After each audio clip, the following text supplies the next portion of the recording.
Hello and welcome everybody to another episode of the Brickstop Live with your host Jason, myself, and we have Jim Retro Space Coats in the house as well. What's happening, people? So today we're going to be hitting the Dark Forest. I kind of just came up with that, talked to Jim about it, right on the heels of our last show, which was the Armada. So I was like, I had mentioned to you the Armada was similar to the Dark Forest That's right. in the like limited release, or not limited, but like small couple of Yeah. sets and sub theme there. So I was like, well, why don't we just talk about Dark Forest next? I mean, Castle is our bread and butter. It always was with Andrew and I on the other show. That was our go-to, the foundation for really everything we were doing. And we haven't talked about Castle yet, which is funny. So Enter the castle via Dark Forest. yeah. So Nice. figured Well, I mean, for starters, this background image is like one of the best, surely. yeah. It was this poster popped up in a couple of different booklets and things here in the U.S.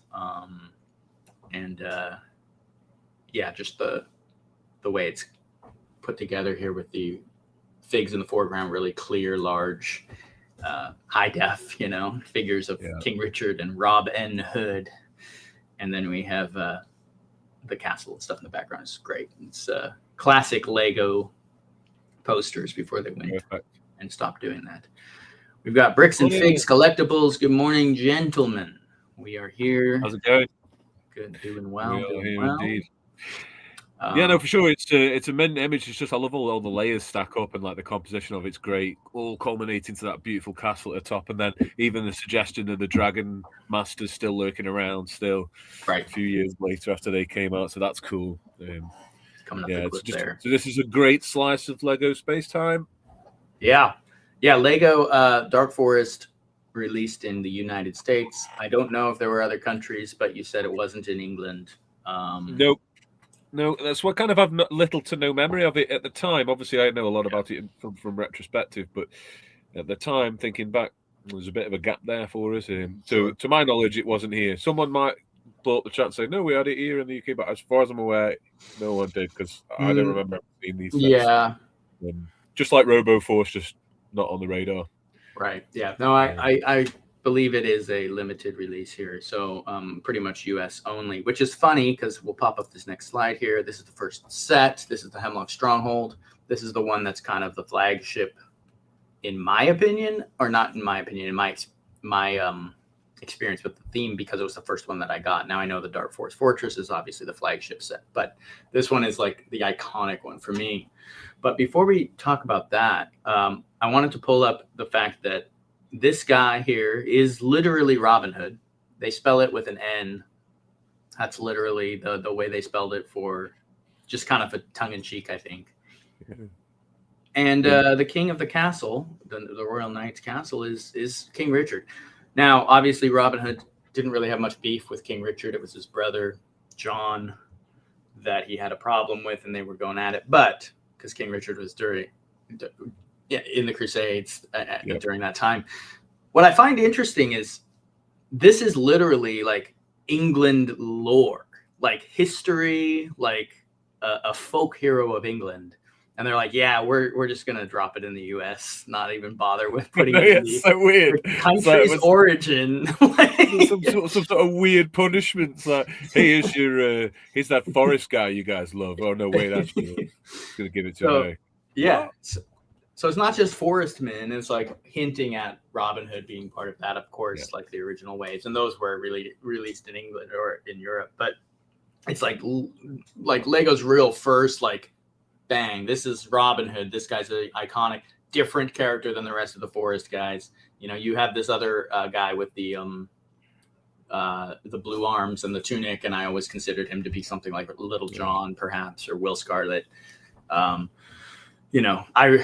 read several different renditions of Robin Hood, as well as King Arthur. All that to say, it's just funny to me that they decided to keep it in America. and not put it in. Robin of Locksley and King Richard, only for America. Right. Which, I mean, Robin Hood's huge in America. Just go like... I can understand it from a commercial point of view. It's just like, come on. Yeah. It's kind of funny. I mean, you were talking about how like Wild West and the American like cowboy movies and stuff were big in Europe.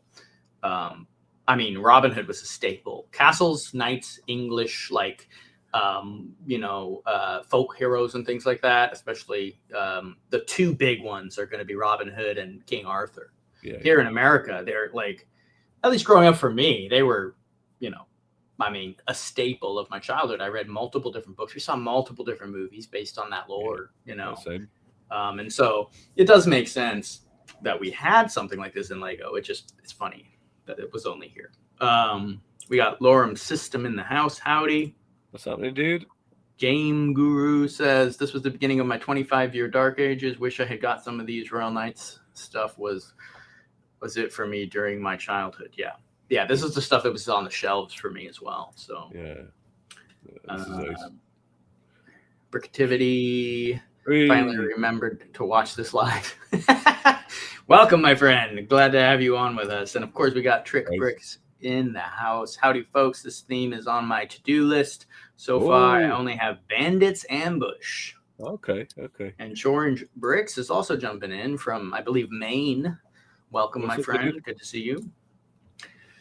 Bandits Ambush was the one I forgot the name of. I knew it when I was a kid. I knew every darn set in the catalog I knew by name as a kid. Even the themes I wasn't huge on, the divers, different ones at the time. A lot of the space sets I knew names for as well. But yes, so this is Hemlock Stronghold. Sorry, go ahead.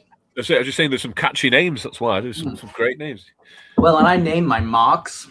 Like I name a lot of the sets that I design as well and put on Instagram and stuff. And so I try to, tailor those names to fit what I would think maybe Lego would call it. So, you do. I try and do a little bit of that as well. Sometimes use a bit of alliteration or something, Yeah, exactly.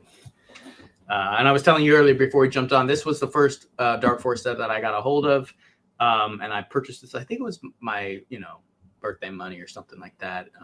Last show we talked about the Armada Outpost and the Royal Knights carriage coming in for my birthday, and so this was right on the heels of that. So I had like a nice little slice of these classic 90s sets here to grow up with. I remember losing this guy's torso though, the brown guy. Oh, really? I lost it, and I lost one of those chrome swords from the carriage. Yeah, as kids, like we actually played with the stuff, and that's true. Value system isn't. Things would get lost or vacuumed up, man. Or broke normally. Or broken, yeah. I have several swords with the chrome flaked off. Yeah. I was heavy-handed. Stuff didn't last very well with me. Sure. Let's see. Bricks and Figs Collectibles. I remember as a kid watching Robin Hood, Prince of Thieves, and Men in Tights. Men in Tights. Yeah, the parody one. Women in Tights. Yeah, I enjoyed that as a kid, but just because it was a novelty, I think. It's not one of Mel Brooks' best. Sure. That's all I'll say.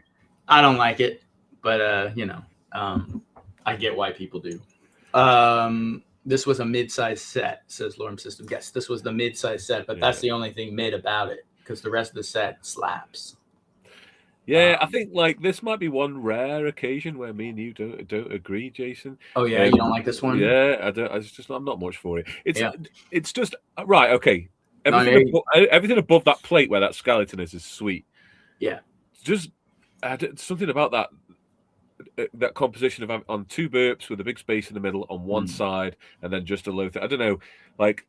It's got loads of playability. It's got loads of ace parts. As a collector, it's hard not to like it because I just love all of it now.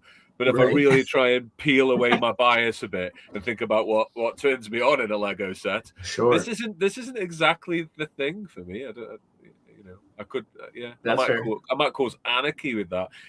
I don't dislike it. I must put that out as a disclaimer. It can't be bad. It's Castle. It's Dark Forest. But I just think. It's just a bit lacking. I don't know. For some reason, I think about picking this up and it just the base plate just kind of bending on the side where the it did do that. is. Oh, it did do that for sure. Yeah. Yeah, that's a fair critique. It's not super stable. If I know that's very nitpicky. I running understand around. this, but I'm just being honest. Sure. Yeah. I don't know, man. I get what you're saying for sure. I think I am pretty biased about this one, especially being one of my, mid-sized. At the time, it was the biggest castle set I had gotten my hands on. So I built and rebuilt this to the point where I could build it by memory down to the exact way it was put together. I think what it might be is it reminds me of a back of the box build of another castle build. That's fair. That's what it is, and that's what niggles me about it. Apart from that, it's tremendous. Totally fair. Yeah, I found that there was some interesting, I guess, and again, I mean, this kind of like coded my like mocking and my set design for later in my life, like what I do now. Yes. Yeah. Rebuilding this and building this over and over again. The blueprints. And just like understanding like hinged wall pieces and like playability and play functions and like swords hanging on little clips inside of things. It's all of those things, the catapults and all of that type of stuff. This was very instrumental in building that into my brain as a kid. Yeah. Oh, it carries magic in that respect. Like look at the tap system for goodness sake, with the all coded in light grey. Like it's a beautiful thing, that is. Like in that respect, in terms of planting the seeds and being the blueprint, it's oozing. It just though is a thing that like I would design when I sat down to make something on a table. It's not exactly what I would go for, but then that doesn't matter because everyone likes different stuff. So I don't really know what about Jason. I just don't I don't hate it and I don't love it. It's one of them for me. Right. Michael DeSouza Cruz in the house says he loves Dark Forcemen, could care less about the Royal Knights. I love both. I think they're both probably some of the best detailed and put together complete factions in Lego Castle. Personally, again, I mean, I'm pretty biased because this was all sitting on the shelves and in the magazines when I was like 10. So like my brain is just like soaking it up like a sponge. But like you mentioned, back of the build or back of the box builds and alternative builds. I mean, we're going to jump into these because I did decide to include them because again, this was the first concept I had of being able to build an alternative build with the limited parts that came in a set. Because I had these boxes as a kid. And so I would look at the back or look at the instructions and see those. So we're going to look at the alternative builds for this. And here we go here. And I mean, again, this was just like literally like programming my brain, looking at these things. Like really good, like the really good alt builds. Like when I look at all these together, it feels more like a Dark Forest creator set or something. Like they're all pretty decent builds. Yeah, if you had 3 or 4 Hemlock Strongholds and you built each one of these, I mean, overall, they would just kind of build out the whole Dark Forest like community here. Certainly, and they got like the bridge crossing. Obviously, they've had to use 2 ladders because at this point the road bridge is gone in this respect. Well, it's not gone, but I don't think it ever did it come into Castle at all. I don't know that it ever showed up in Castle. Yeah, it did in Forestman, the original Forestman's River Crossing. I don't know what I'm talking about, dude. But outside of Forestman, you might be right. Yeah. Well, I mean, it didn't. Yeah, the ladder obviously makes sense here because they had ladders for the set. I don't even. Oh, that's right. There was one on the side and one up on for the bars of the skeleton.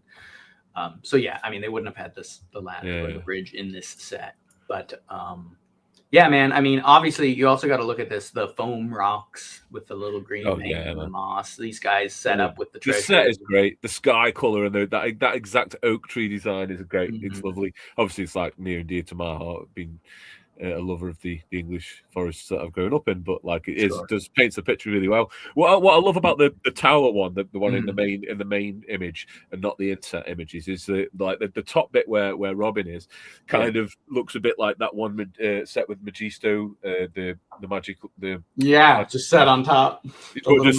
Just like coming on from Dragon Masters again now with get all your burps and your brown arches and your leaf pieces and your whips together, and you can do something like this now. But this could easily just be a massive tall Magisto tower as well. So if you've got the pieces, you can start lending them to your other factions and stuff as well. So it's giving you more ideas beyond just Dark Forest, which is really cool. Totally.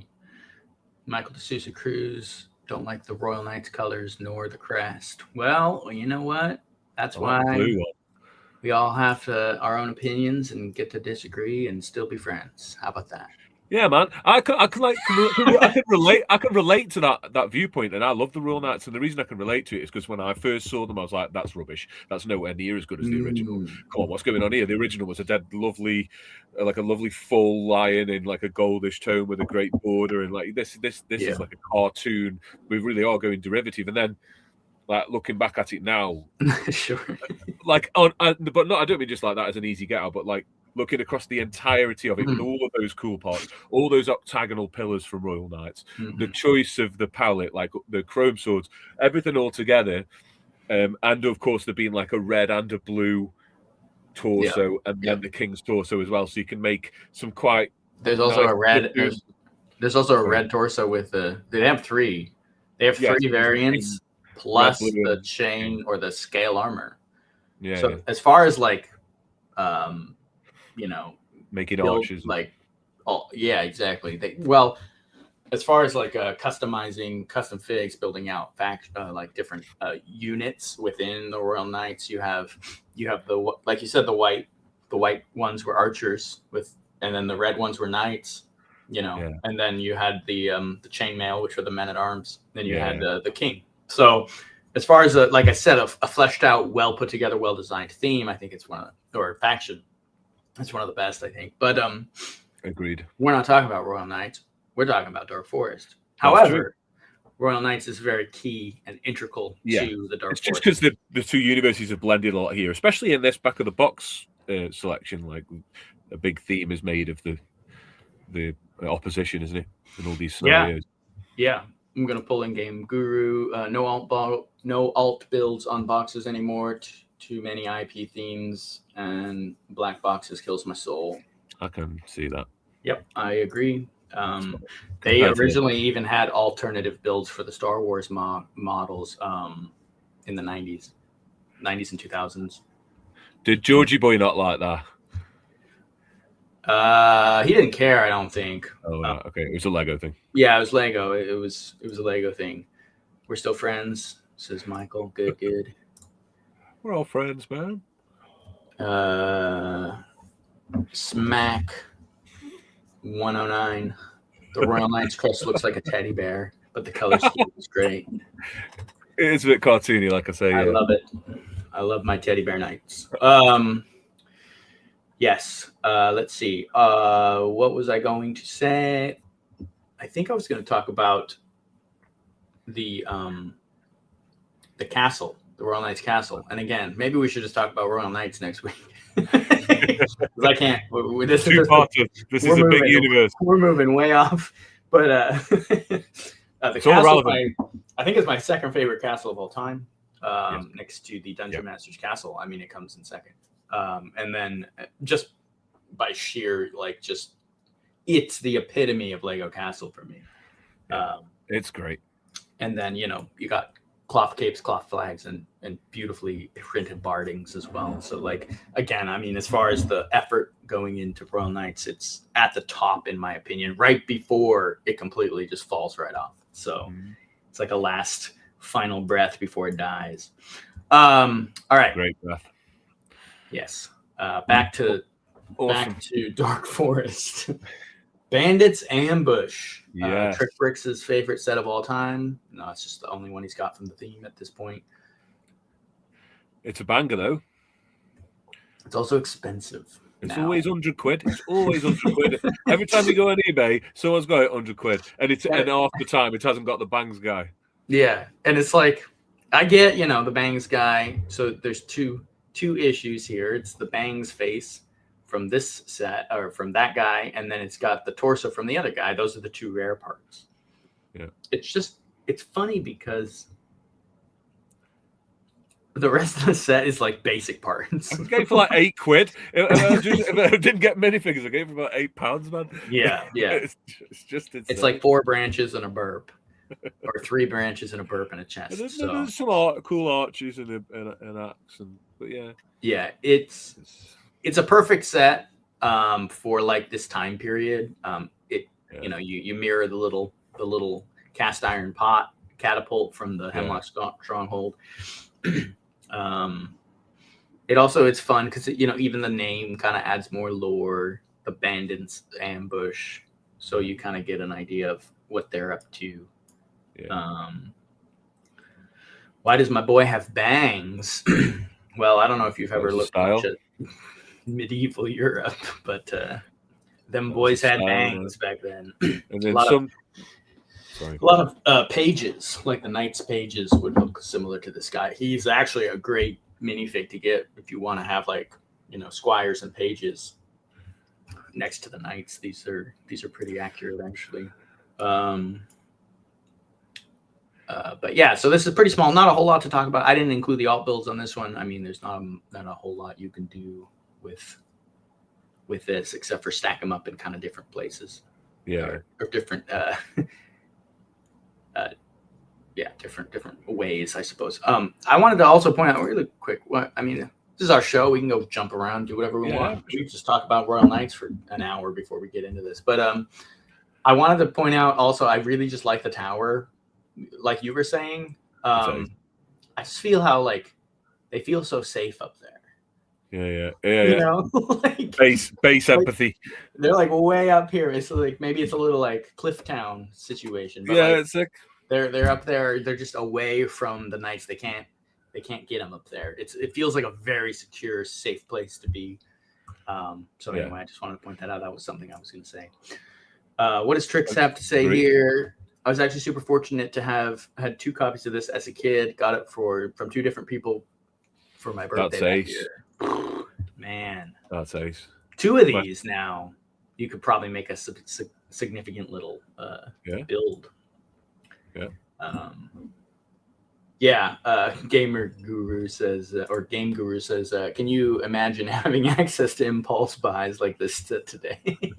It'd be horrifying. Yeah, I just need another ambuts. I just need another like the poly bags in the checkout stand now.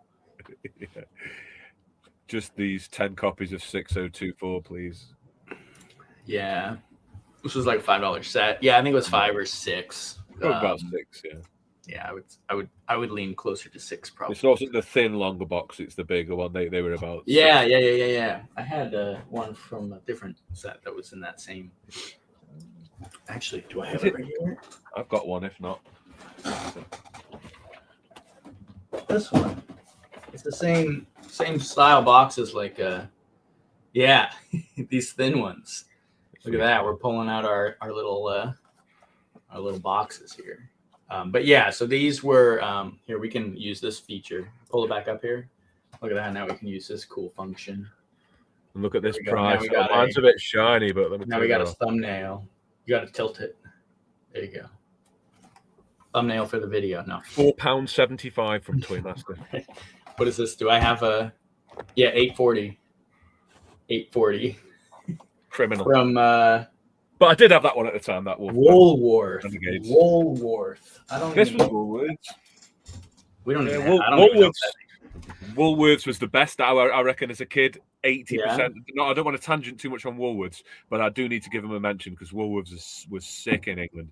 Woolworths is probably responsible for 90% of the Lego I had. I could always guarantee I could bowl into Woolworths with me nan at a weekend back in the day, get a sausage roll from somewhere, and then nip in Woolworths, £8, some sort of Lego set. And the amount I must have got like pretty much all my Black Knights came from Woolworths. All the Islanders came from Woolworths. I remember the Islanders were in a sale bin. Yeah. And there was like, all the small sets that came with that 94 wave of pirates, they were all like £2, £3, £4. I remember just scooping up like 20 quid's worth of sets, and then it was great. Anyway, not to tangent too much on that. No. Woolworths was fantastic for Lego in the mid-90s in Stoke-on-Trent. That's awesome. Fantastic. Yeah, well, that's where that came from too. I don't recall much of that here. I don't know that we had one here in Washington. Sure. I remember Andrew said he had one last on. Yeah, we're on the. We're on the West Coast, so we didn't have as much of that. I don't think there's No. been more Midwest stuff. Okay. I don't know, but I'm not sure about that, so I'm not going to say much more on that. No worries. No worries. So I don't look too stupid. Matter, I don't really. want to look too stupid. No, go on. You can hazard a guess, mate.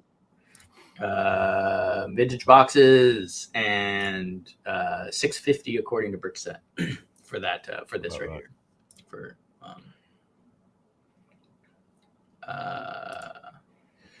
Black Knights is my jam, says Lorem System. Yeah, you and I are on the same train there.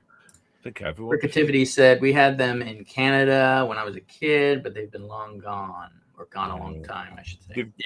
They've gone here now. It was a travesty, but yeah, I don't know if they're. I think they're probably out. Unfortunately, a lot of businesses folded lately.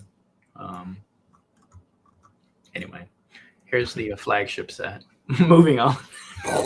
He's gonna drop that on us like that. Anyway, a lot of business, a lot of great stuff just disappeared over the last couple of years. Here's another Lego set. Yeah. We're gonna need to tonic that disappointment with this incredible set. This is meant. Yeah, it's big. It's and again, I mean, I don't know. We'll see what people have to say about this. They're gonna light it up like they did my Pirates Perilous Pitfall. See if they just burn that one down. I mean, it's got some critiques. You could definitely bring critique to this. But like, so there's the sparse composition around the base plate's kind of there a bit, but it's nowhere near as bad on this one. In fact, what's cool about this for me is that, like, we're going to give you trees because we're going to make a big deal of it, and it won't be limited to trees. There'll be, like, these structures within the tree, and the fact that they've paid homage to the original Forestman color scheme with the blue roofs is cute, but now we've got the brown in the palette as well. Change it up a bit. It's just really, it's really nice. I love the high tree with the prison at the top, and I've always been a fan of that prison door technique. It's a kind of similar to the one on King's Mountain Fortress, but it doesn't use the bar 1x6 at the top. It just uses the arch, doesn't it? Right. It's just great composition. Are you talking about the prison? Yeah, the prison tree. Yeah, I love minifigs. I love the inclusion of a a Black Knight shield on a Dragon Master. The theories. Yeah. The main one is that Lego just needed to get rid of loads of Black Knight stock, and so piled it in. But I also like the fact that they might have just thought, we just want anything with the dragon on, and we'll choose around the set, because there's red and blue in the card. Right. It kind of matches his shield, and on his torso. So I just think it looks really cool. I think the idea of the Dragon Masters using both of those shields and not thinking much of it, I think is really cool. Like, just think of it as that the Dragon Masters have got 3 different shields, or vice versa for Black Knights, I suppose. It's cool. It's an interesting choice for sure. I mean, we could read into it like you said. I like to think it's lore based, but I don't really. I mean, like, if I'm being honest, I think you're right. I think it's more. They don't have the small shield in a yellow and green print, so they just threw the blue and red one on. But I mean, and you could even make like hints that the Dragon Masters evolved out of the Black Knights. I don't personally think that. I like to think of them as separate, but I think of them as separate. Doesn't matter. It's just because whatever you make up your own lore, you start feeling strongly about it, and then you start building, and that's what's important. So it doesn't really matter. But generally speaking, on the sort of accepted lore, I do like to think of them as completely different factions who just happen to have the same emblem. So they distinguished it with the color change, but then they go and mar the line of communications here a bit and they did this equivalency of this on the Royal Knights drawbridge, not to Royal Knighters again, but there's also a dragon. Does he have a Knight shield? Does he have a large Black Knight shield? The oval? Yeah, it's an oval, so it's the other way around on that one, isn't it? He's got the ovoid Black Knight shield, but the rest of him is completely gormed out like a Dragon Master. Yeah. So I like that because, I mean, like, at the very least, you can see that this era of Lego Castle sits on the bones of the old one. Yeah. There's it leaks through somewhat, you know, in the cracks. Yeah. There's Black Knights, and there's a couple other funny little things that are kind of hinting at an older world behind this one, right? Yeah. And so yeah, I mean, you could get up to all kinds of different like theories behind the shields and things like that, but could be that he found the shield, bought it from blacksmith somewhere, you know, because these, if you want to like really expand your imagination into this world, the gear and the shields and the equipment from all of these factions that came before is still sitting around in shops and being repaired by armorers and sold off to other people, right? So like you could get into it, or you could say there's rogue Black Knights still factions hiding, and you know he killed one of them and took a shield as kind of a trophy. Like there's all kinds of like things we could get going on. And there's multiple of them that could be plausible simultaneously as well. There's that many, so that's cool. Right. Cool. I find it interesting that the Dragon Master is loading the catapult. I'm not sure what he's doing up there. Maybe he's a traitor. But I think he's come in and he's just started using their tech against him. He's like, no, he's gonna knock. I'm not going in that tree, man. I'm not going in that tree. I'm gonna knock that tree down. But I really like this set. It's one of my favorite sets of all time. It's you get every single Forestman here, or Dark Forester. A full collection. You get a nice little selection of two of the dragon, or the Dragon Masters. I love the cart. The wagon here is very reminiscent of a medieval, carriage. Could consider that almost like a canopy right over a frame, sort of like a covered wagon, similar to what they would have back then. It's mad because it's the design of that is very in keeping with right in the late 80s castle. That's true. Yeah, it even has like Wolfpack wagon vibes. Yeah, when you think about how like the Royal Knight's castle is at this point compared to the late 80s castles, but the wagon designs stay quite similar, which actually I think is quite charming. I like it. I like those bottom layers of the wagons with all the plates going on to make sure you can get the chest in there, or get the guy you're smuggling under and stuff. They're all quite nicely contrived. The old wagons. I don't think there's one that I dislike. Yeah, they're all very quaint and unique in their own way, for sure. Near the top of his wish list is Tricks, KB Toys, and Toys R Us here in Cali, going back to the business. Toys R Us were the main one. If you couldn't get something, you'd go to Toys R Us because they probably definitely. But Toys R Us. Woolworths was cheaper. Yeah. Frictivity says last Toys R Us in U.S. or Toys R Us in the province. I live close at Christmas. I imagine they'll all be gone by spring. Yeah, I don't think we have any left here. They're making a reappearance in Kohl's, the fashion clothing store here. They have little nooks inside of another business now. Okay. So they come back, but not. I mean, it's not even close. It's basically the toy aisle. They just kind of stuff in. It's not a Toys R Us, really. It's just the brand. They're trying to milk the brand. But Lorem says he paid $50 for this back in the day.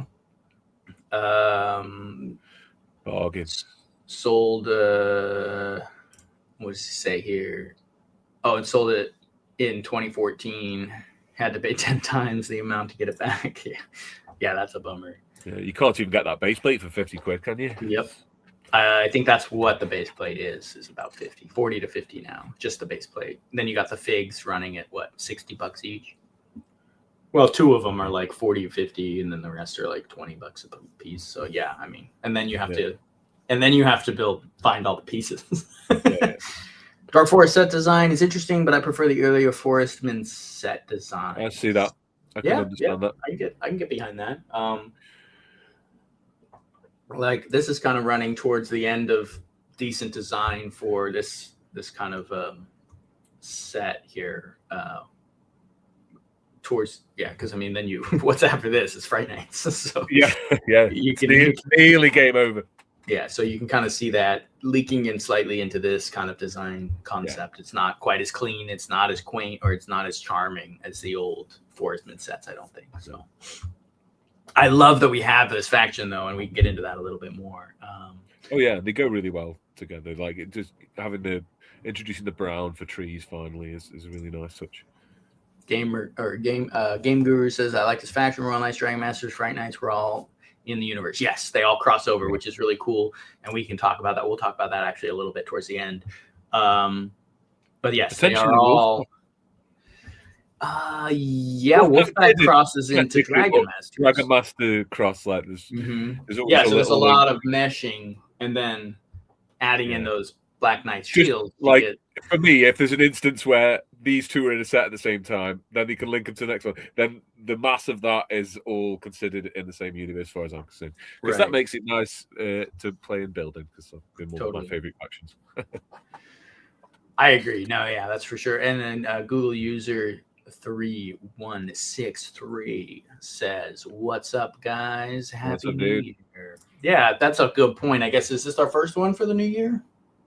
I think it is. This is Happy New Year, everyone. Of course. Hope you have a good one. Forgot to say that at the beginning. All right, we're going to jump into the alt build for this, and then we're going to jump into some mocks, because that's kind of what we want to do here. We want to talk about the inspiration. Awesome. And we build from this. So yeah, for sure. Another great selection of alternative builds here.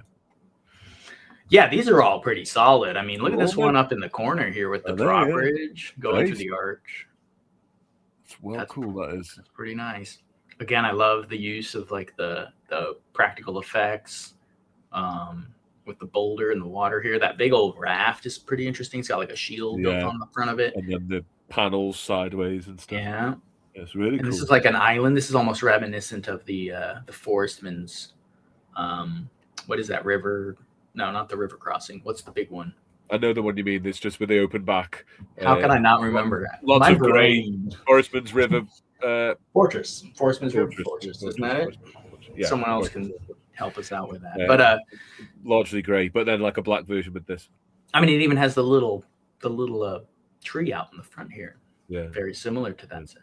And I love that they rebuilt the wagon for a Dark Forest wagon over here. They even switched up the hoods and stuff on these guys, I think, a little bit. Yeah, they moved them around a bit, didn't they? So Banskai's got a Forestman's hat now and stuff. Yeah. Robin's got his cowl on.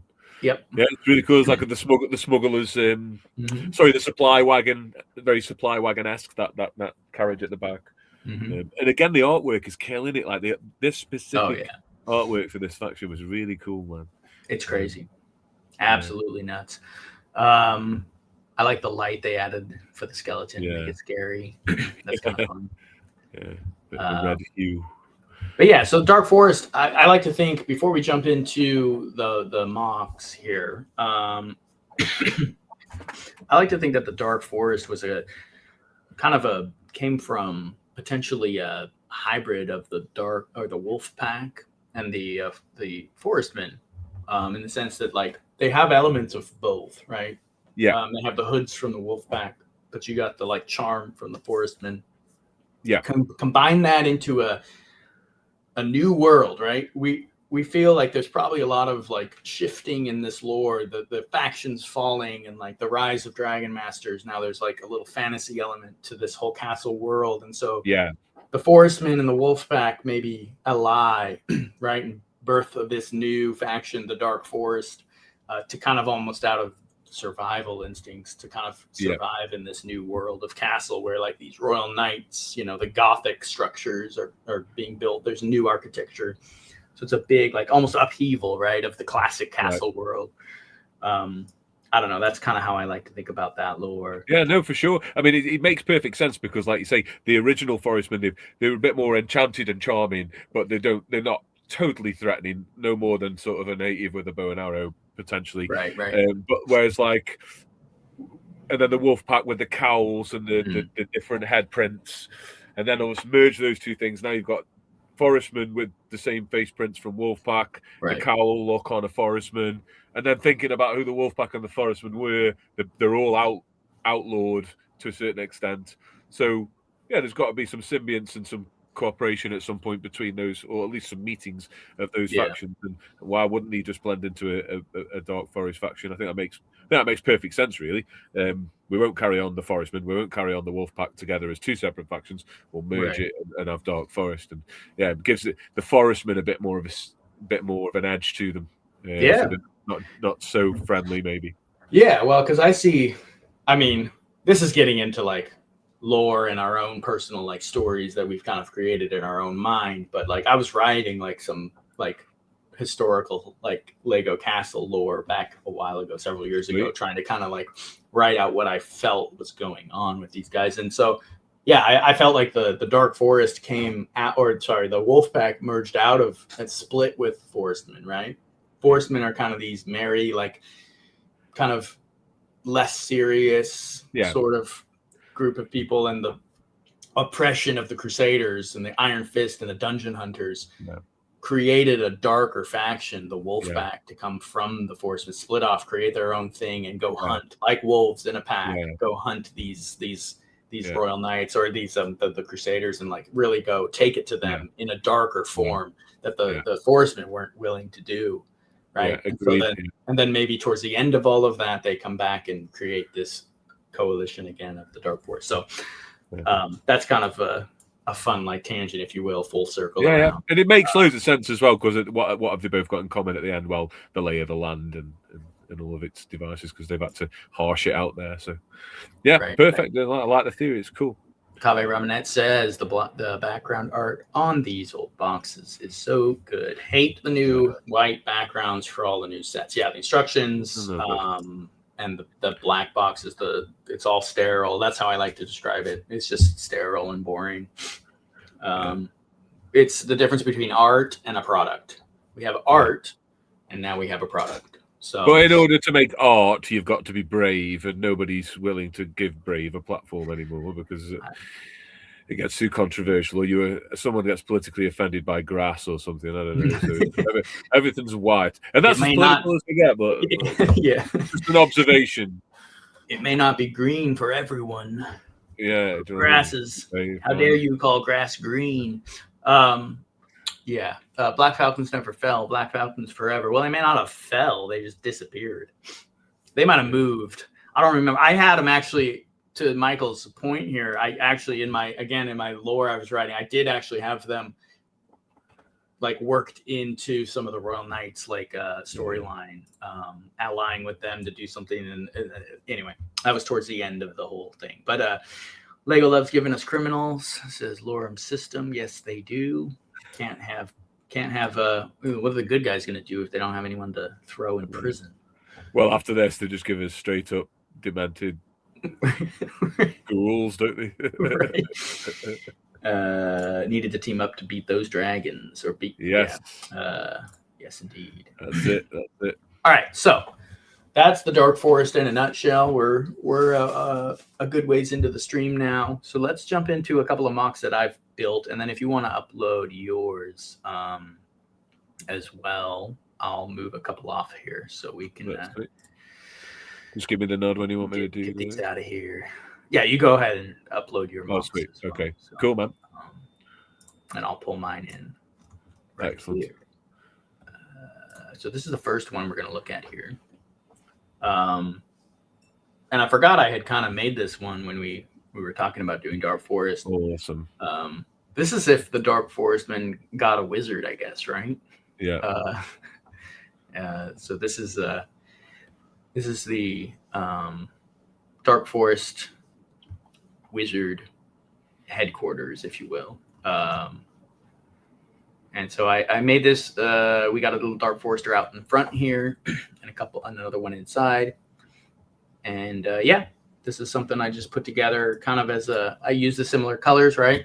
So using brown tree pieces instead of the traditional black ones from the older castle sets. And you can kind of see it opens up here. I've just filled it up with all kinds of wizarding things. Man. Such a cool, the stack of spell books is amazing. Really nice effect. Makes it look really crammed. Yeah, it's such a easy technique to stack up and then just put like the Magisto scroll on the top of those plates and make it look like a whole stack of wizard papers. Like the others could be plain and you wouldn't know. So right, they all really are. Cool. Yeah, because they're the I think they're the 2x2 plate with the jumper with the jumper. Yeah, and you just stack them and kind of So you can do that with You can do that with the 1x2s as well, and kind of offset Yes, them. yeah, Put the letter on top. yeah, Have a stack yeah. of letters. I've done a bit of that. Also, what's that lurking behind that stack? Is that a Fabuland? Oh yeah, Sort of got not a goblet, is it? It's like a vase it's a pitcher almost. or a what would you Pitcher, call that? yeah, Yeah, it's like a yeah. tankard, a pitcher. Tankard, yeah. What I would you think it's call pitcher. that? I think it's a pitcher, but A pitcher's probably the closest thing. hmm, Yeah, transparent green. I love those things, man. I put them on anything I can. they're amazing. I can't get one. I've looked a few times. They're just. I think I have like two. Oh, I might have a solid red one, and I think I have a transparent pink one. I might have a green okay. one as well, but they're a little harder The to pink get. one's about. I can get the pink ones, but Yeah. I really wanted me a trans green. But there you go. Anyway, I digress. Trans green is the best. Well, It I like is the awesome. solid colors too. This is another one where the composition's awesome, which is great Thanks. because it's a hinge piece as well. Yeah. So it looks apart from this main angle, but then obviously, like, you could lay this open and have it on your shelf facing people with the interior, and it would still be super interesting, and you could never have even seen that lovely front with the two brown birds right. because there's so much going on. Like, I would be struggling to know how to display it. It's cool on all angles, if you know what I mean. Oh, sure. Even the little scope coming out the window, which is really nice. Laura likes the colors and style. Yeah, what was the what? I mean, I love a green roof in Castle. I'm sold straight away. I like to. I've started doing it ever since I saw that picture in the ideas book, the old 90s one where they're building a Crusaders castle, and there's some green on the top of the red. I remember that. Yeah. So I thought how cool it looked then, but this is a great application of it. And then like that kind of the Magisto's house had the black beams going down the top of the thatch. So I like that look as well. But what made you go green on this one particularly is just to tie it in to Magisto? Originally, I think it was the wizard was green, and so originally I think I was just like, let's build this wizard. What would he be? The wizards weren't really around for the original Forestman, right? But they were around with Magisto coming out around this time. So I was like, okay, let's just what would a green wizard's place be like, right? And I think because technically, I guess if you're going Dark Forest, they had blue roofs in a lot of their stuff. So it's kind of interesting that I decided to go green. I don't know. I just liked how it kind of felt like it was a little different than your traditional Lego set from the time. Like bringing in colors again. I mean, I think something clicked when I saw that same image in those creator books. The green roof, just there's something about it. It's hard to do though and make it look like it fits. Yes, you've done a great job here because I think you've got earth colours, isn't it? You've got your green and your brown definitely go together dead well, and then your brick choices, your black and grey combination. And I agree with Trick Bricks. This totally should have been an official set. Like, that's banging. The wedge choice on the front door on the roof of the front door, the 3x3 wedge choice, just to kind of follow the contour of the door arch a little bit, and then kind of goes really nice with those angled slopes on each side where the lanterns are. It all flows quite nice around that pot, even before you start thinking about the tree and all of its compartments. So yeah, this is I think this is one where you get looks and play factor high. Play values high on this one as well. Sure, yeah, and that's always kind of. I mean, I don't need everything to have like a falling axe with a pin and a trap door. No. Sometimes it's tranclements and collectibles inside your piece, isn't it? But I mean, even just making something hinge open is a nice little play feature. Thank you, Game Guru. He likes the idea of the main tower being a tree, which is actually a fun idea. And I've done that a few times. I really like. I mean, that again is just like it's all coming over from Forestman and Dark Forest as having lots of their structures built right into tree pieces, and so that's me borrowing that idea. Thank you, Michael, and Bricks and Fix Collectibles. And then, Laura, this is actually kind of what I was thinking a little bit. Yeah, because it's Dark Forest. I always consider the Dark Forest to be damp. Yeah, swampy. Mossy. We're looking like almost like the, what was it? Why can't I remember the name of the forest in The Hobbit? That was like my favorite book. What's it called? I'm losing my mind. I think I need to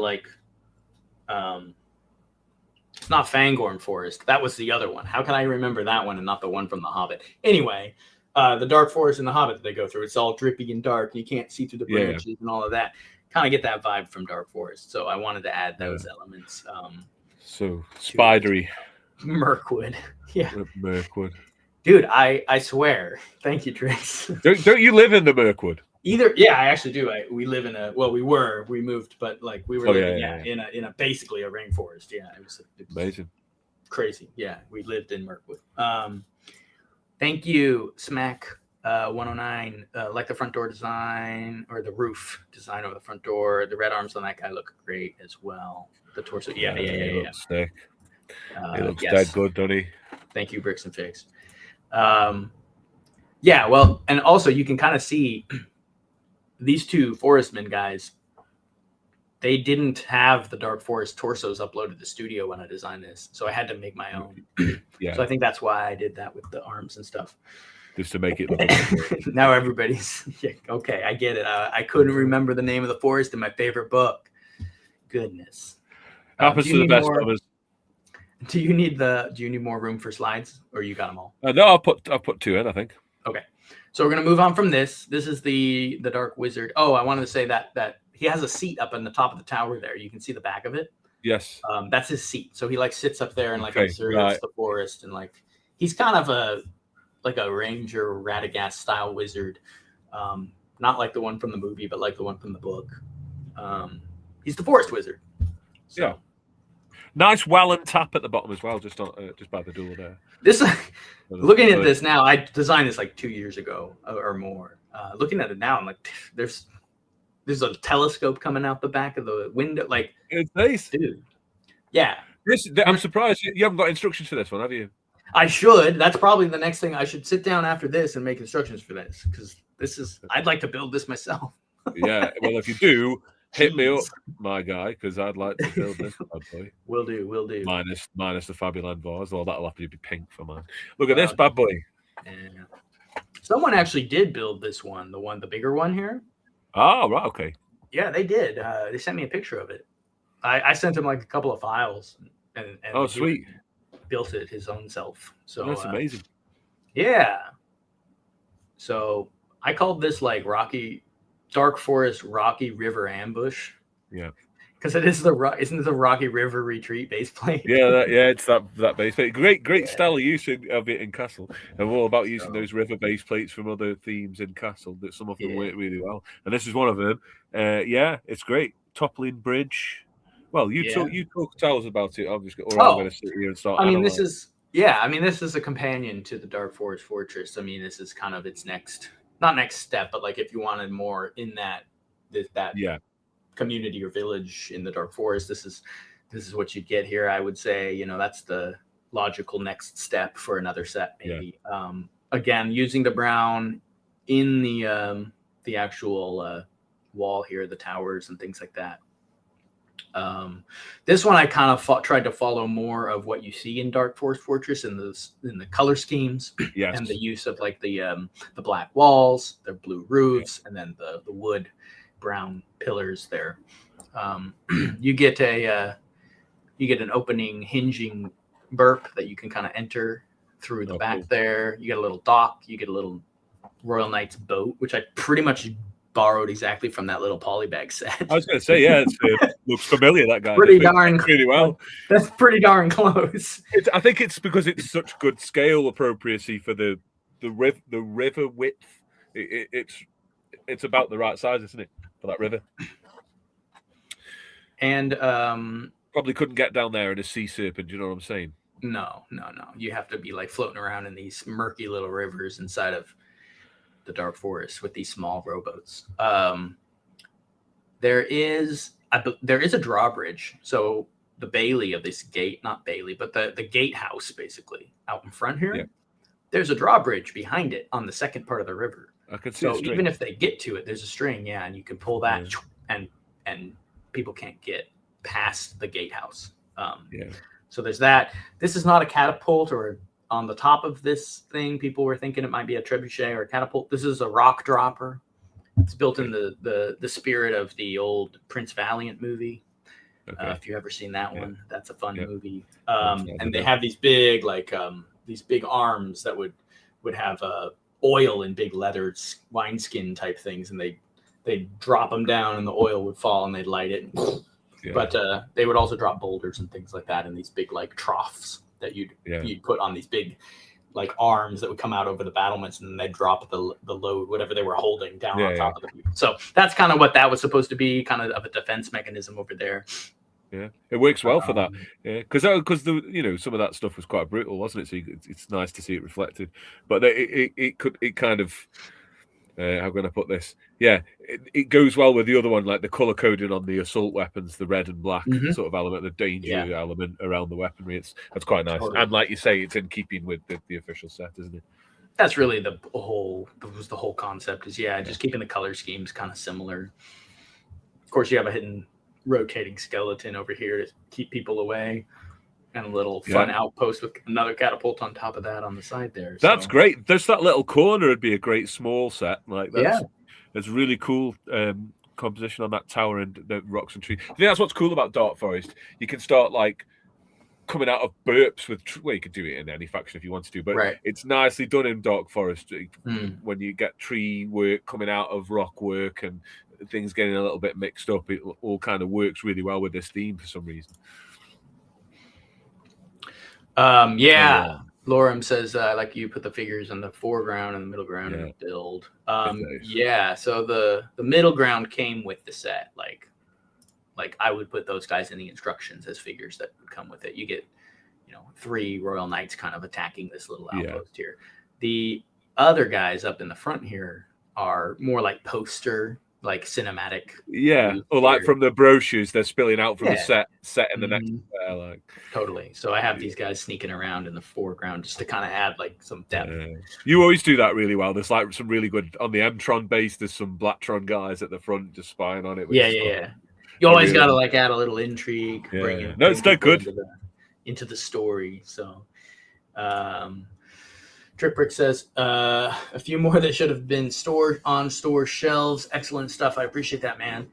I'm glad you like these ones. I mean, honestly, this treasure stash I originally had as a Wolfpack set, and I just felt like it felt better as a Dark Forest set, just the composition and the feel of it. So I changed it over.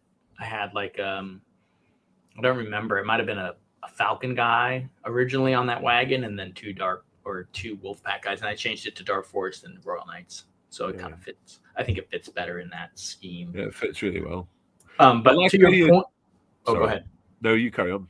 Well, I was just gonna say, to your point, the little side build on the bigger one here is actually looking at it now. It's very similar to the treasure stash that is on the right side of this picture. I mean, it's just a bit more fleshed out. Yeah. I think you can kind of see where some of my design might repeat itself a little bit there with the catapult. Even it's funny how it's funny how starting on normal plates, textured and built up, makes one of your builds look a little bit different again than being on a traditional flat base plate. I can see that because you've got the little waterwork into the round tiles coming at the side, and so it's exactly the same style of architecture from you, the same designer, but it has this different look when it's sat upon plates like that. And I always find that weird, interesting. The plates carry a different look than the original ones somehow. What I also like about this picture and this catapult one is the way that he kind of animated the minifigure. So if you look at the Royal Knight, the way he's kind of sitting on that car, he's kind of been rotated and moved and hinged, and so is the treasure chest, just to give the impression that cart's coming past and in motion and going over some bumps, and just little stuff like that really add into that, really make it feel like I'm looking at something that could have been a Lego set but wasn't. It's the closest you can get to what they might have put together. It's really cool. Thanks, man. Yeah. I always try to, again, I'm just emulating. A lot of this is kind of just emulating the energy from some of these old magazines, posters and stuff, and just kind of taking all of that, that's swirling around in my brain and putting it into images. So design wise, or even just display wise, when I render the image up or whatever it is, trying to add that action, remembering what the little figs looked like in the posters or on the front of the boxes, and then just trying to put that same energy into it. So Game Guru says, speaking of the Sea Serpent, I'm wondering if we'll get Black Knights remake to go along with that release. That's a good question. I don't know, man. There's rumors. I mean, Lego updated the lore of the castle factions recently on their website, which is weird because there really isn't any available much. I think they've just discontinued most of the current castle sets on the website. So it's weird they would give a re-up. So I think that's an indication that, yes, there will probably be something coming down the pipeline with the Black Knights Sea Serpent set, whether that's a remake of one of the Black Knights castles. That's just totally up for speculation. So I think we'll see another castle set in creator line for sure. I think they really like that. I don't know what Lego's doing. They're kind of all over the place at this point. They're creating brand new factions that could be their own like wave of 10 sets with the Horse Knights and the Serpent Knights, and they're throwing it all into one set in creator, and then they're re-upping and continuing classic factions in the Icons line. It's just a total mess, honestly. It's kind of annoying. It does feel messy because every time you think, oh, right, okay, so they're keeping the Serpent and the Kraken and everything for creator, and then maybe in ideas and icons will get, and then they do something that, no, that's not the case. So it's just like, I can't keep track unless it is that they're changing their mind a bit. I don't know what they're doing. I mean, they've fractured their releases on almost all of their IPs. I mean, as far as like the Marvel, Batman, or Marvel, DC, and Star Wars, especially, totally just all over the map. People don't even know what to buy. It's like they've got stuff from the comics, the movies, the TV shows, and they got one or two sets from that, and then there's not a wave that you can complete and buy. Star Wars is completely all over the place. I've given up utterly on buying any Star Wars. Like, I just don't care anymore. So Lego needs to like get a hold of themselves and like start creating more systematic. Let something run for a couple of seasons. Have some faith, pick and stick. Have some patience. Do you know what I mean? Have some belief in your product. Anyway, well, they keep shaking that belief because their in-house themes are not doing well. So they're give them credit for trying, but like they're fair enough. They're kind of scared, it seems like, to really push into the old system and the old structure, but that was what was working for them. So, let's see. We'll pop this in here. Dude, this is legit. This would have been a Holy Grail set straight from the catalog. Love Dragon Masters Behind the Boulders. Thanks, man. Bricks and would have been a great set. And Lego is operating like Funko Pops system. I mean, that's kind of. It's a pretty good critique. I think they need to straighten it out and get their ducks in a row in the next couple of years before they completely just like fall into just a little above these alternative brands that are chewing them apart. We'll see what happens. Agreed. All right, before we jump into the mock that you put together for this show, I'm going to bring up a good point from Trix, and then we'll look at your stuff here. What do you use for the foam rocks? Ooh. I use foam rocks. Warhammer style. Do you melt them with poly cement? You can get like soft foam from the fabric store. I know Joanne Fabrics has gone out of business, which is unfortunate, but there's a couple craft stores barely holding on still. You can get the soft foam. It's like the foam you put plants in, like the weird green foam. It's a little harder than that because it's not like wet, but it's not like the pink foam you need like a heat cutter and everything for. You can cut this, you can carve it with like a very simple like utility knife, and I just carved these up, so they're a little softer than maybe the models you'd see for Warhammer. But yeah, man, I just used a model paint. I used a little bit of sand. You can buy a bag of like decorative sand. All of this stuff is very cheap, easy to do. Throw some glue on there, throw some sand on top, paint it up, paint the sand green for moss and texture, paint the rocks, grays, different shades of gray, and then darker grays in the cracks of the rocks and stuff like that, man. Very pretty much straightforward. And you can just make a few of these rocks, stack them up, and you're good to go. But yeah, they're actually photographed. I photographed them, cut them up, in like Photoshop style. All the foreground guys are actual photographs. The tree, the rocks, and all three of these guys, those are actual photos of minifigs that I superimposed and layered up in front, so they're not actually renders. So you've got a big old library, loads of figs that you can just pull in. That's why I have so many, and like they always kind of show up because I've already done a lot of the photographing of these assets, basically these foam rock assets that are cut out and put on transparent backgrounds that I can just layer in on top of my stuff. So that's the secret. There's your secret. You just got to build 2 or 3 of these boulders, and then you can photograph them and use them for all your posts. Amazing. So yeah, that's what it is right there. Nice work. They look like the old catalog. Yeah, well, the analog aspect of it is it's just not all been done in Photoshop. You've got that analog. Obviously, it's been sequenced and produced in Photoshop, but there's some source material that's physical, which really makes it great.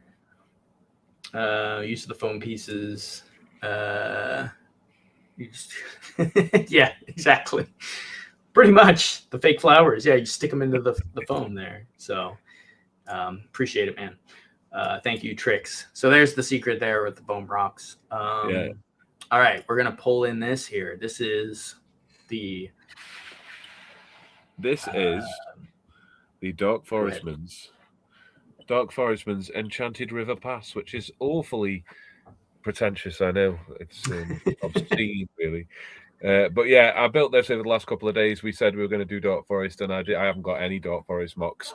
And I thought, well, instead of doing a couple of things in studio, it's just tail end of the Christmas break. I'll do something in real brick. So I chose the 32 by 32 base plate from the Islanders set, which I know was technically a bit more tropical than you'd find in the forest, but I think you can kind of make it work. And then a few weeks back, we were talking about that composition that we really like around the corner of a base plate, leaving most of this unoccupied. Obviously, you can't on this base plate because it's tile sort of texture, as you know, in the river. So all the studs around this corner here, this right angle, so built up to a point. So I thought I'd try something like this in Dark Forest. All of the tropes here. We've got the catapult on the front on the other side of the river, which will launch a barrel. I'll sacrifice one now just to show you. Off he goes. So that works. And then I've just a couple of bits and bobs that just inspired me about doing it. So I've got some like a ruined bit here at the side that I quite like. And then everything's kind of squeezed in. We've got some vegetation growing. And then the classic Forestman trope of the lifting cave door. There's some treasure in there. Dude, that's cool. Yep, tree tower up here. I've also got the green wizard. The green wizard is involved too. He's up there. There he is. Using the blue roof thing, but not kind of lots of tree stuff going on, but not too high with the trees. More kind of ruined rock end of the Dark Forest on this one. But I really wanted to sneak in this silly slide piece that I got a couple of from the Pick a Brick Wall in Birmingham when I was doing my degree. I picked up about 4 of these in brown, thinking I'll make some sort of Forestman base with a slide or something one day. And actually on this one, we've got a Dragon Master antagonist on a little raft. He's fighting Robin there, of course. Perfect. And the Dragon Master will come down the raft, and there is actually a little switch. You can't see it, and if I bend it that way, it'll probably fall over, but there's a little modified plate here that I can pull up, and then a barrel comes flying down the slide as it did just now. That's fantastic. If you're watching that post the point, you can rewind that point. You see a little barrel come out and just hit the raft. So there's a couple of nice little play features, but I've also tried to keep it quite decorative. So yeah, there's different stuff going on, and then you've got your high tower, and then I'll put a picture of the back on there as well. Let me just drop this raft off, because this raft kind of goes skiing around. There goes the flag. We can fix that very quick. That's okay. So I just wanted to show you the back because there is some serious stuff going on as well.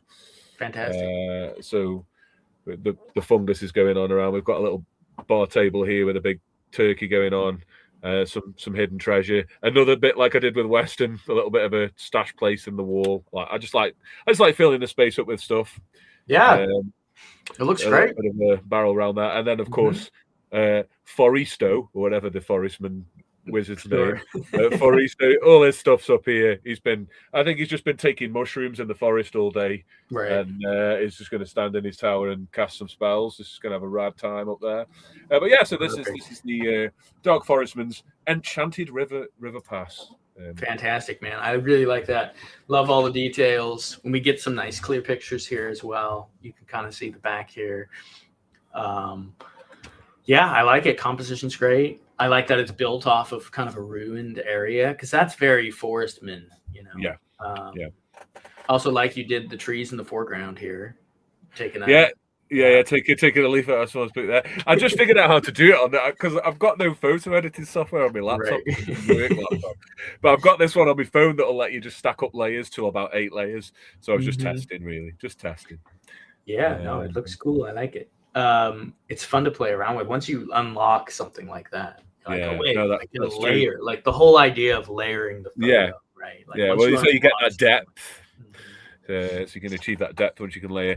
Speaking of things that I've stolen from Jason, the actual deer sort of head crest at the top of the main tower is kind of inspired by the one from the Sable Guard. Yeah, the Sable Guard. I also put it on Locksley Manor. And Locksley Manor, okay. Except I couldn't find the 1x2 curved for the breast chest, so it's just a 45-degree slope at the top there. But I just really like the way that looks with that ninja piece in brown. So so I put that one up there. Yeah, for sure. So, yeah, it's kind of bad because like I've done probably, I don't know, I'd have to count 250 different designs at this point. Like there's so many. I start forgetting what I've named some of them myself. Of course. And so I feel kind of like an imposter because I'm like, here's the, I don't know, whatever this was when I built it. Like, I do remember the name of Locksley Manor because that's one of my personal favorites that I did a while back. Great. I used the same kind of deer like headpiece on that one too. Hey, not to tangent too much, but I have a quick question on that point. You know, last week we were talking about a different kind of modularity from Lego where the sets will clip apart, revealing like a cave or a section in the middle. Does Locksley Manor do that? Yeah. I'm sure it does, doesn't it? Yeah, Locksley Manor, sorry. Just that's what I was wondering. I'm sure that's the set that does it. This is the Robin Hood's Origins set with his apple yard and stuff. Yeah. Okay. Right, before he was outlawed. Yeah. Yeah. It does, which is kind of weird because I didn't really equate that when I built it. Like I wasn't really thinking like, oh yeah, Lego clips these things apart now. Like I think what I was thinking is building it more in style or spirit of the old Lego castle sets that would pin together. Yes. Right, like the guarded onto the armory or whatever. I think that's kind of more the concept. Although, so it's the whole front of that set, actually. Yeah, it clips out, and you can kind of turn it around and see inside of it. I don't even know if the function is needed. I think it was because the courtyard, once you build it all together, the courtyard's just a little small. And I wanted people to be able to see what was in there because I have, like, target, like, archery areas and, like, some little Robin Hood things in there that I wanted to show off. So I made it open like that. But okay. Cool. Yeah. That's ace. I'll Rivendell. Thanks, man. Yeah, just I mean, this was just a 6-hour build. I got 6 hours, and I thought I reckon I could pull something off. But it was quite inspired by Woodsman as well, another one of your factions that are quite in the ruins and quite majestic. Totally. But yeah, I think just getting to grips with. I've got quite a lot of mocks to build on base plates this shape. Yeah. So getting to do one outside of studio has been nice, just to make friends with it and just to gather scope of what my options are. And you kind of go with the flow of it. It's surprisingly easy. I tell you what, there's a couple of bits that I've seen from different mocks as well. There's a bit of studs on side from the 45 slope at the front little tower where they're like as if kind of druidsy almost. Because I put those spiders on as well, just to kind of it's really kind of out in the wildlife, but they're thriving there, kind of thing. Yeah. Well, what's great is the part palette now is expanded so much that you're able to do something like that, where it's like again a natural progression of like what we could do with these themes pushed to their full potential with Yeah. maybe some new parts, with some cool rock work, Yeah. and then animals, right? Because Lego was pretty sparse on animals back in the Yeah. 90s. So having little parrots and owls and the fish for the fishermen, the Yeah. frogs in the river, and the spiders crawling around the ruined area. Just Great. getting the corner and the wall window panel with new prints on, not stickers. So just like, even if they don't want to do the 5 wide ones anymore and the corner ones with the corners cut away that are out of circulation, if they just want to keep it with the current ones, I'd be happy with that. But they could do loads of different prints on them of different castle era rock stuff, so that you can still build in a classic style with less parts. But because you know what it's like with these corner panels and these doors and windows and hinges and beams, you can stack up and get quite high, and your piece count's still quite low. Sometimes I've built something that looks huge in studio, and I know it'll be huge on my desk because I've transferred stuff from studio to reality before, and it always turns out a bit bigger than you think from what it was in studio. And and you can kind of it's possible to do. So I don't know. I agree. That's great. Just a real quick. Trickbrick said, "Excellent, Jim. Almost what I would imagine a late '90s Rivendell would look like for people just listening." So we would figured I'd read that one out loud. And then Lorem System asks, "What's the black and green fig on the back?" Now, before we pull that up again, we actually we've got all the minifigs on the right here. So let's take a look. Here's my Dark Forest clan. So essentially, I'll go from the left, this is one of my favorite guys. And this torso, it's from Brick Sticker Shop. So it's a stickered torso that you can stick on a plain torso. But they do a couple for the Forestman. This one's really cool. It's got like a really tiny stag head Forestman symbol in the middle of the badge. But then other than that, it's got a very elvish look, Jason, you pointed out and said earlier, and I would agree. Yeah. Very Lego-less kind of thing. And then you've got your... and then it's got kind of a brown buckle and almost kind of more back to the Dark Forest vibe as you get towards the waist there. So that's quite a cool torso. I've paired it this time with some dark green arms, some dark brown trousers, reddish brown hood, and just a more newish gingery kind of face. And then this is also a custom cape on the back that I've got from AliExpress. Again, I like to try and keep it mostly real Lego, but I couldn't resist that brown fur. I just kind of keep it for like this is almost like me prototyping my own CMFs or something. Right. So don't worry too much about them. Moving along, these guys have actually got Wolfpack emblems on their top, but they're like tan peasant looking torsos, all just stuff that come in a set from Brick Sticker Shop. So you don't choose every torso, they give you like a variety. So this is just me using some of the stuff they give. So there's like 2 brothers there, one's really naughty and one's like kind of nice and humble looking. He's got the nice one's got the mushroom and the stick, and the kind of mischievous brother's got the bow and arrow there. But they're both kind of Wolfpack, but also like perfectly at home with the Dark Forestmen. They just got their Wolfpack emblems on, but they're kind of in the same crew. Then the CMF Robin Hood's just in there because I've got him, and he should probably be with the OG Forestmen, to be fair, but he was just there. Then you've got one of the Dark Foresters, but with the wrong coloured feather, because I don't know if I've got a blue feather. I've got a few yellow ones, and this one's chewed up. Then the other Dark Forest guy, the only fully legitimate Dark Forest figure is the one with the fish, which is the Dark Forest guy that you can get in Fright Nights, because the one with the blue arms and the brown torso, that is also a sticker. Unfortunately, these minifigs are a little bit out of my collectible remit, having only sort of properly come out of the Dark Age in like 2021 too. So it's hard to get stuff back. So these I've had to settle for stickers. So is Robin's a sticker. But they are quite clean, they're quite smooth, they're quite shiny, and I've got multiple of each one. So every cloud has a silver lining. It's not as if I'm going to be outside playing with them. They're just for display purposes to fill out the mocks. So, and I don't have Bangs Guy. I just do not have that head. He's not there, unfortunately. So that's that nice stickered mock. Obviously, you've got your Dragon Master antagonist and Foristo, the wizard, there on the end with his white beard. So that's kind of my little family for this mock. Fantastic. I'd include them so you can get a little look at those alternative forest sort of torsos. Yeah. So we got a couple of third-party guys in there, but that's fine. I mean, Michael DeSouza Cruz says sometimes you got to go third-party. Yeah. Well, it's all Lego bricks, but apart from that fur cape, those fur capes. but I've obviously had to use stickers on the torso. So I still got official Lego green tan torsos, and then just stuck over the top of them. Yeah, for sure. I mean, here's a good point. I'm actually on the same boat. Michael says I'm on with the stickers for us fans and third-party vendors, but Lego should never have stickers. Yeah, no, I agree. Yeah, I agree. Yeah, this is exactly what I think Lego stickers or stickers for Lego should look like. It's these third-party kind of cool, either variants of some of the classic factions or, I don't know. I mean, I guess it's fine to do some of the original factions. If you can't get a hold of them, and it's good to have an option to get It's just stickers. to have the option, right? Like, imagine if you couldn't make these are stickers, Right. But if you didn't have them, it would be a bummer.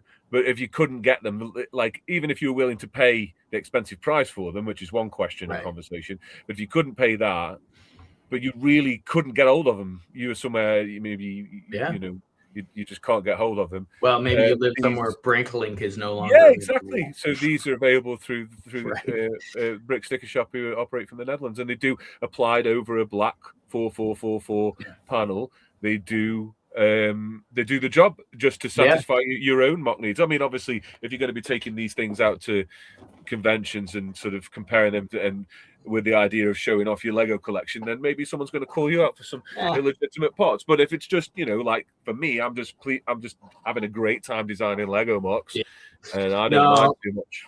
I used to be way more into purist Lego obsession, and I'm totally more on board with you now these days. It really comes down to how much you enjoy what you're doing. That's it. What you want to represent when you're building these things. Don't get me wrong; it's always on the radar. If I see the real ones come up at the right price at the right time, they're in the car. Sure. But until that time comes, at least I can still get a piece of that pie. Right. No, I'm all for it these days. But definitely, especially with the lack of Lego providing us the things we want. So, oh yeah, for sure. I think that's good. That's why all that exists, because it's kind of out of necessity. We've had to supply demand, isn't it? People want to mock. Totally. No, yeah. I mean, if Lego is producing all of the things you just pointed out in these minifigs and also the panels and stuff like that, if they were coming out from Lego right now or available on their website, the Pick a Brick website, yeah, we'd all be probably buying them straight from Lego for the most part. So and it probably cost me a bit less. Probably. Let's see. Let's throw this comment up, and then we're going to go look at one more slide, and then we're going to wrap it up. Lorem System says Lego's pushing ads now about the Smart Brick and not telling us what it does specifically. Don't worry. It just tracks your movements inside your house. You'll be fine. It just releases a toxic gas. You should buy 4 of them minimum. Put one in each room. I don't know, dude. I was thinking about the Smart Brick. We might come back once we kind of have more info on what the Smart Brick is. We need to know more. We have not got enough. It'll just be speculation if we talk now. Yeah. We need to know a bit more about what we're dealing with. But it just sounds so pants. We'll talk about it again. There's no doubt we're going to bring it up again, and we'll maybe dig into it more. I have some more thoughts the more I've been thinking about it. But I'm wary of anything that's smart at the beginning, to be honest. Right. Get this out of here. But yeah, we'll definitely bring it up again once we have a little more info about it. But for sure. Here we go. Yeah, before we sign off here, I did want to bring up, since we are talking about Dark Forest, and we did go into quite a bit of the lore and kind of our own kind of stories we've come up with. Dark Forest, the only other set to come with a Dark Forest minifig officially was this set, which is Magic Manor from Fright Nights, kind of the tail end of the 90s and the tail end of the castle, really, actually, theme. And you can see here now, this is a perfect example of the blocky fall off in design here. This may be, I love this set just because of what it is. But it may be one of the worst design castle sets ever made. It's Frightcraft.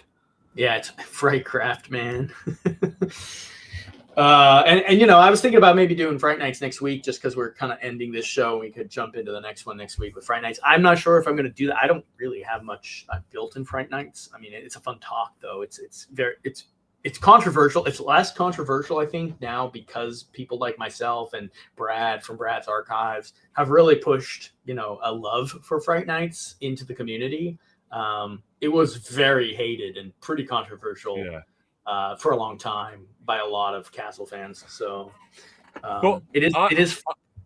I think people are a bit close-minded with it sometimes. Sure. I'm one of those fans who doesn't like it for the build designs, but that doesn't mean I'm not super enthusiastic about this faction.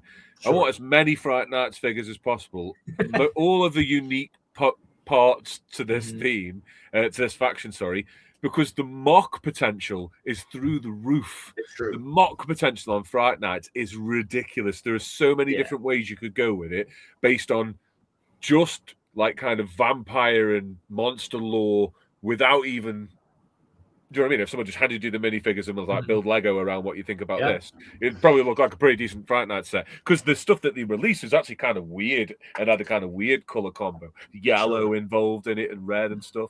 So that could be really cool to work into. Yeah, It's got a Halloween. Halloween, Yeah. I mean, look, I actually like the Night Lord's castle quite a bit. I think as far as the shape goes, it's tall, it's cool looking. I mean, it could look nice on a big cliff in the background. It's kind of creepy. It's vampiric. You know, got the Dracula vibes going. So I don't hate the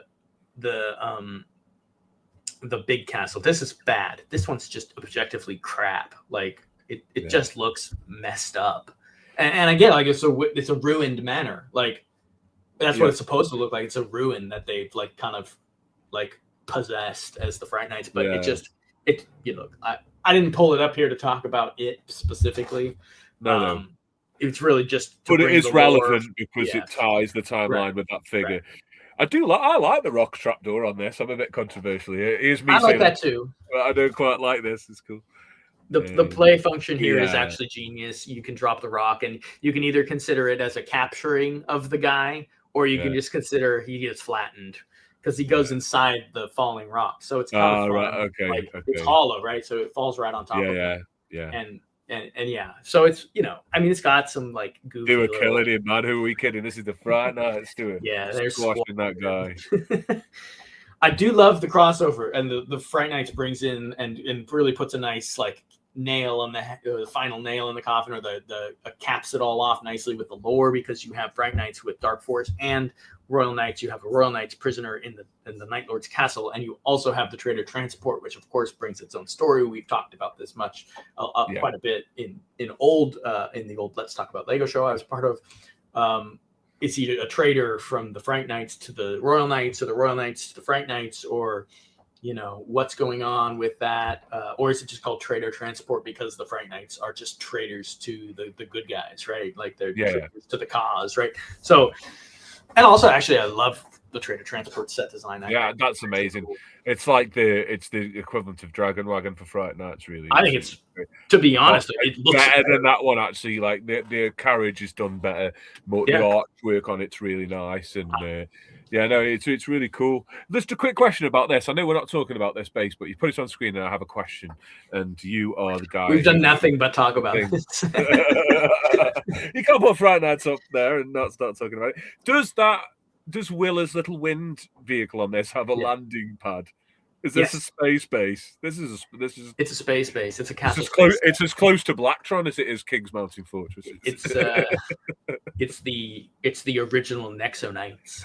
But so there is actually a designated to land that in this base. Behind her crystal ball powered Batwing helicopter. Amazing.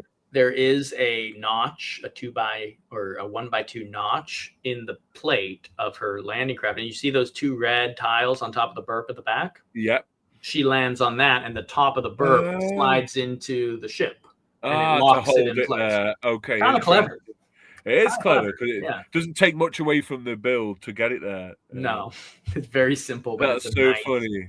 It's a nice little touch, I will say. The more I look at this, and the more you tell me, I'm starting to like it weirdly. Just for there's a ruin. It needs a bit of work. I know, dude. I know. It's the different greys on this arch at the back near where that bit is that we're talking about. Just make it look like a piece of candy or something. Like it's totally. It's very blocky, but the concept is cool. Execution may be a bit lame, but the concept is actually like 10 out of 10. Execution's pretty rough. There is, behind the skeleton here, there's a fireplace. So it's like it's a revolving fireplace, as like the sneaky wall. And then she has, I will say, it's cool that she has her own workshop up here. It's basically the equivalent to Magisto. She's got her own little potions and scrolls and everything. Yeah. So it's like she does have a workshop, and then of course it does come with 2 crystal balls. That's not a hard set, not a hard piece to get now. But at the time, I mean, the crystal ball was kind of a cool piece to get. So yeah, totally. That's about it. So that's the Dark Forest today. That's about it for Dark Forest. Yeah, going back to the original topic, we basically talked about Royal Knights and Bright Knights this whole time. So when should we do the Dark Forest podcast, bro? Yeah, we should probably do that next week, just to actually talk about Dark Forest. No, it's great. I love that it actually meandered into these other factions because of the cohesiveness of all of the old castle stuff. It all worked really well together. So you got Space Nate coming in. Spacer Nate, the small black dragon with the minifig set, was so good back when Lego felt generous. Dude, I love that set. Yeah. The black dragon with the Bat Lord on top. That's a great set. It's a good set. I sometimes do change those wings out from the trans neon just to normal red. I do quite like the look of it with normal red. The trans neon, I don't know. I mean, if you're embracing the Fright Knights, you're embracing the Fright Knights. They've got supernatural stuff. I just, I don't know. Could never get on with that. But sure. Kave Rabanez says, should do a full podcast on Lego conspiracy theories. The smart brick could be the topic. Dude. Yeah, let's go down the rabbit hole. Yeah. We'll bring it in. We'll bring it full circle. All right. So we're going to just come back to the final one here. So that was it. That was the Dark Forest talk. We did a nice hour-and-a-half long show for y'all. It was good to see everybody jumping in and dropping their opinions. Tangents are always welcome, says Michael DeSouza Cruz. Yeah, I mean, that's kind of the point, right? I mean, it's a Lego talk and a mock talk, like talking about anything and everything to do with Lego. Really, at the end of the day, that's the point of it. So that's a small faction to stretch out for an hour and a half. So we've done well, really. I'm just laughing at this poster at how cheeky Bangs guy is there. Just if you look carefully, just above the chrome sword, he's just carrying something in the background. Yeah, that's such a cheeky little grin on his face. He's a cheeky minifig. He is a cheeky guy, and he. Yeah, gotta have him. I've got to get that guy. I've got to get that head. Yeah, I saw some. I have a few making them. Yeah. There's a couple printers that print them and make them. It's kind of like the sticker shop guy who does the torsos. You can get the printed heads and stuff. I can't remember the name of his shop. I should give him a shout out. He's doing all the Europa stuff. Oh yeah. He's that stuff's really cool. Especially I like the Loch Ness one that he's done as well, and that with it, because he's had to invent all the parts again and stuff, hasn't he? For it. So yeah, no, he's great. I've been following him too. And who else did you mention last time who's doing a really great job with their artwork on Instagram at the moment? It's apart from all of our friends who are doing a great job all the time. It was Old Bones. Oh, Old Bones, yeah. There's some great work on there. Through the roof with that pirate. A great vision for the continuation of the pirate faction. So yeah. Mock Talk was definitely on the table. We were mocking in the free world. Yeah, mocking in the free world was a thought. We had a list of like 12 or 14 names for this show, and we just decided to land on Brickstop Live. It's the Brickstop Live show because of the diversity of what we're going to be talking about. But Mock Talk was a big one. I that was up there for nomination, and we almost went with that one. But yeah, man, just so you know, Bricks and Figs Collectibles, great show, guys. Very inspiring designs. Thank you. And that's the kind of the point. And that's why we wanted to do the mocks at the back and kind of talk about the theme and then talk about what we added to the theme and to inspire everyone else who's watching and anyone who's, a part of the Lego world to build. It's not just about buying sets necessarily and displaying what you got and stuff like that. Let's build some stuff. Like that's so kind important. Of what Legos. Yeah. That's why I've been really enjoying doing this show, because it's kind of, I know that I don't have to build stuff in real life. We could just show stuff that we design on studio. But right. I think, Jason raises a really good point there. It's a nice one just to close on as well. We spend all this money and time collecting all these rare parts and thinking about what we could do. I think sometimes forget to think about what we've already got in the drawer. And certainly Right. this past few months have been a really nice exercise for me to just kind of stop a little bit, have a look at what I've got, organize it a bit, and then let's just start building. So all I did with all these mocks, just start building, and the kind of one leads to another, and you get a little idea. And also knowing when to just leave, stop for the night on a certain level of a mock and let it stew and come back to it. It's all important. But Totally. yeah, I think it's good to actually just get to grips with the user. If you're fortunate enough to have a decent collection to build with in real life. If not, Yeah. Studio is absolutely amazing. Studio is just the bomb. You can just do that wherever. Well, and Studio is what I've used for the last several years. Yes, I've done some big scale mocks to bring to like the convention here, and we've actually been fortunate to pull a couple of trophies building and bringing some stuff with a couple of my buddies. But overall, my 90% of my work is on Studio. And yeah, it's a huge creative tool that you can do exactly all the stuff that I'm showing you that I've designed for the most part is all done with Studio renders and Photoshop and stuff like that. And like, so, anyone who's willing to put in the time, learn the Studio, can do the stuff you're seeing here. And it's true. I've been doing it for 2 years. And when I first sat down to use it, I was like, no way, I can't. I got so curious for ages, and I'd almost just, cats here. I got so curious for ages, like, I can't be arsed to learn how to do this. I just want to build with real brick. It's too long-winded. I can't be bothered. And bit by bit, I just started with something as small as the Supernova 2 from Blacktron, just something really small, little space build. Space is always good just to make something tiny, or a small wagon or something.